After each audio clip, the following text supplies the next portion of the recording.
So my final and conclusion is how to improve our character.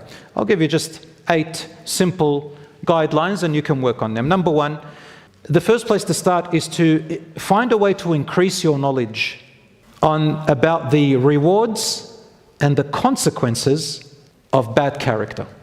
That can be a motivator. What are the rewards in having good character in certain things that you want, and what are the consequences? Learn about them, because then fearing the outcome can help you focus, and anticipating the rewards, even the rewards in worldly gain, inshallah, or the consequence in worldly gain can be a motivator. Number 2, mindfulness. What does mindfulness mean? It means when you sit down by yourself and you reflect on yourself, you really think about what you did in the day and how you interacted and what you did. Identify and reflect daily on your actions and ask yourself, why did I act the way that I acted? Really talk to yourself. Maybe even journal it, like just even if it's a few sentences, just say, today I did this, I want to work on that. The mind starts to rechannel to think in that direction, even if you just read it and look at it. Number 3, talk to yourself. Like really, just move your mouth, even if you look crazy. But nowadays everybody's got their earpods in, everyone looks crazy, so you're okay. Just go in and just talk to yourself. You're in the car, you're in whatever. Say to yourself, I will be doing that. No, you should not do that. Give yourself maw'idah, like preach to yourself. Do you know it works to a certain extent? It has an effect. Number 4, make an intentional, deliberate goal to work on that bad character that you have. Choose one. Choose one and make an intentional goal to work on that particular character. Number 5, be easy on yourself and try again. Repetition will help. Sometimes it's very hard to change it overnight. It takes sometimes weeks, months, some people even years. But work on one by one, inshallah. The idea is to get better, even if you can't be perfect. Number 6, apologize and make it up to people that you've wronged if it involved wronging people. Just humble yourself. Learn how to be humble and learn how to just let go, and going up to the person and just say, I do apologize, man, I didn't know. Wallahi, that helps. Number 7, learn from your mistakes, which means take responsibility. It's so liberating to take responsibility. Number 8, try to be around good influence. Observe them, learn from them. I said 8, didn't I? So it's 9. 9, allow yourself to try humbleness. See what's the worst. Like, what's the worst that can happen if you just humbled yourself? If I spoke about you, let's say online, and somehow Allah directed you to see that comment, and you go, what? That's Sheikh Belal, my neighbor. Why that dirty whatever? And then I find out, I can either get arrogant, say I don't care, or I can go and I say, man, I got caught, but you know what? I've got to make it up to them, because Allah subhanahu wa ta'ala is going to judge me. Maybe this is a lesson for me. Maybe this is what Allah is showing me. Go, humble myself. Even if the guy had a go at me, I'll say, you know what? I deserve it. Try humbleness for a change. But you know, when you truly are in the wrong, it helps you a lot, inshallah. I ask Allah subhanahu wa ta'ala to make us among those of high character. May Allah subhanahu wa ta'ala make us aware of ourselves. May Allah subhanahu wa ta'ala guide us to that which is best in this dunya and in the hereafter. May Allah subhanahu wa ta'ala make us among those who are included in the ummah of the Prophet sallallahu alaihi wasallam in this world and in paradise, and make us among the dwellers of Jannah. And He praises those who are able to restrain their anger. When they feel intense anger, obviously this is very natural to feel, Allah praises those who can overcome it and control it and direct it and channel it in the right direction. They do things and they learn how to adapt to that anger and how to channel it and manipulate it, whether it be for some people to get out of the situation they're in, or they learn how to regulate that emotion, or whether they channel it somewhere else. Those people who can learn how to channel their anger and take control of it, Allah praises them. وَالْكَاظِمِينَ الْغَيْظَ وَالْعَافِينَ عَنِ النَّاسِ. There is a higher level than controlling and channeling your anger, and that is those who are able to pardon people. Because anger usually comes from outside or from situations that we don't have control over. And often it comes from people around us. So Allah then says, those who are able to reach a point of regulating their emotions so much so that they can actually find it in their heart to pardon people. Pardoning doesn't mean that you totally forgive, not necessarily, but it is the best and highest virtue if you can for your own sanity. But pardoning means don't take action in most of the cases, and let it go, move on and focus on yourself. We always say to people, if you cannot control someone else's behavior, so long as you're not in danger, or your wealth and property or your life or dignity or something is in danger, which you need to defend as a Muslim, so long as it'll go away, find a way to just pardon it, meaning don't take action and focus on what benefits you. That's a higher degree.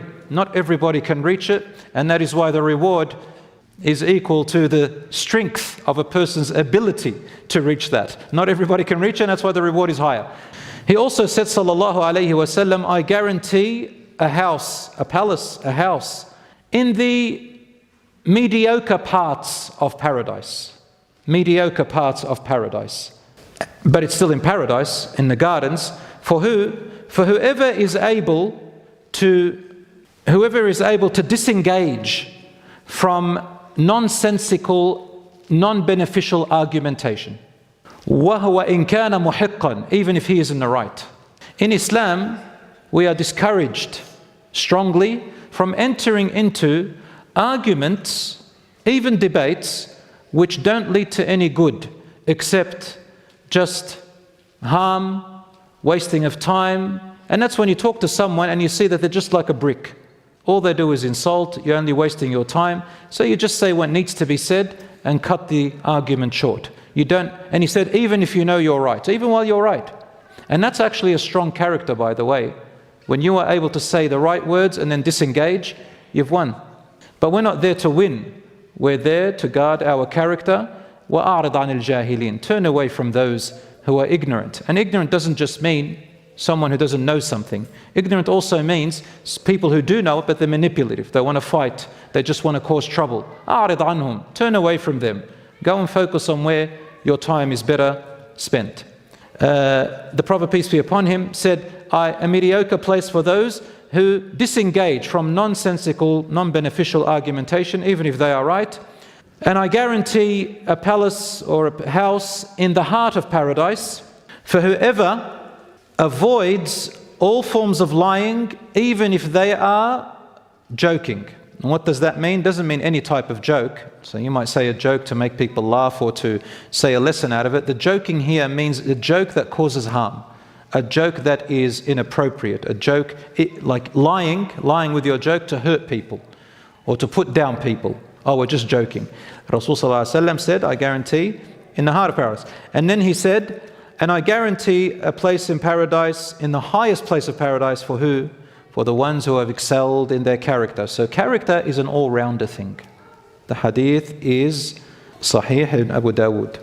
So brothers and sisters, as you can see, there are a lot of ayat in the Quran and hadiths that talk about high character. Okay, we move on now.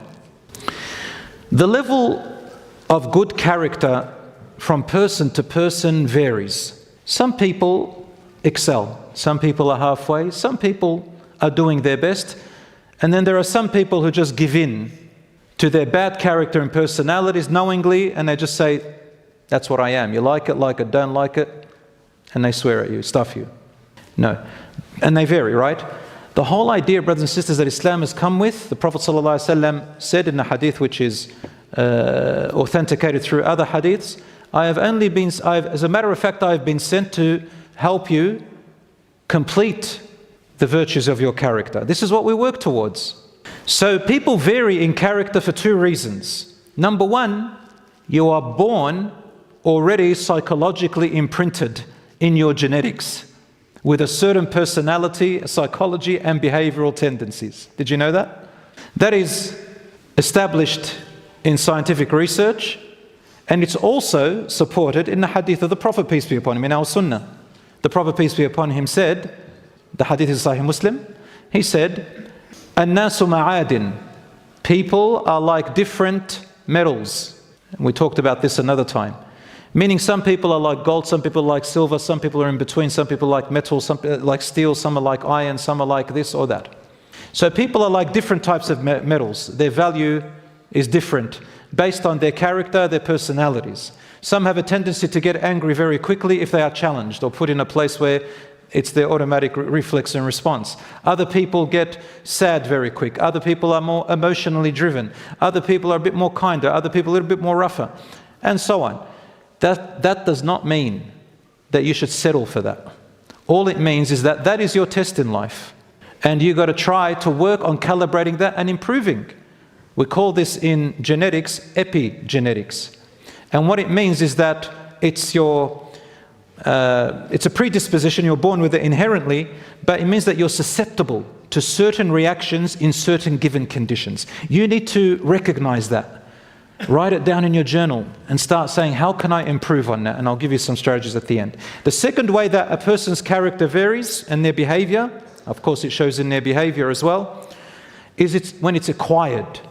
It's your upbringing. It's the environment that you were born in, the family that you were raised in, the friends that you hung around with growing up, the influences that you allowed yourself to be exposed to, the experiences in your life.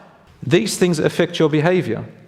We need to recognize them and see where our weaknesses and strengths are and work on it, inshallah. For example, Umar ibn al-Khattab radiallahu anhu used to have an inherited trait of anger. And when he was in his non-Islamic years, he would get angry at the wrong people. When he became a Muslim, he channeled his anger against the people who deserve it for the sake of Allah, such as in battle, such as when he became the leader, and before that, such as in truth, when it means the people's rights. So he employed that strong emotion in the right place. Can you do that? That'll be a great feat and a great reward. My brothers and sisters, some people you cannot control their behavior, so what do? Don't try to change it. You control yours.